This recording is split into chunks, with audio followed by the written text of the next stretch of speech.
நேச்சரும் இப்போ ஒரே இடத்துல இருக்குது. அந்த ஒரே இடம் வந்து இப்போ வந்து அதுக்கு ஆபத்து வந்துருக்குது. எப்படின்னா அவங்களுக்குள்ள சூழ்நிலை தானே, அவங்க விற்கணுன்ற இதுக்கு வந்துட்டாங்க. இப்போ வந்து அதை ரெண்டையுமே இப்போ வந்து நான் பாதுகாக்க வேண்டியணுன்னா எனக்கு உதவி தேவைப்படுது.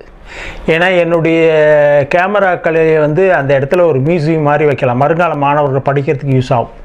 அதே நேரத்தில் கிளிகளை பாதுகாக்கிறதுக்காக, கிளிகளுக்கு தீனி வைக்கிறதுக்காகவும் அந்த இடம் தேவைப்படுது. அந்த இடம் வந்து இப்போ முக்கியமாக இருக்குது. இன்றைக்கி வந்து அந்த இடம் வந்து இப்போ வாங்கக்கூடிய அளவுக்கு எனக்கு வசதி இல்லை. ஏன்னா எல்லா பொருளாக இருக்குது, எல்லா அசட்டு. அந்த கேமராலாம் பெரிய அசட்டு. அது மாதிரி அந்த அசட்டெல்லாம் விற்றா அந்த மாதிரி ஒரு 2-3 வீடு வாங்கலாம். அது என்னுடைய எண்ணங்கள்லாம் கிடையாது. நமக்கு வாழ்கிறதுக்கு ஒரு இடம் இருக்கிறதுக்கு இருந்தால் போதும்.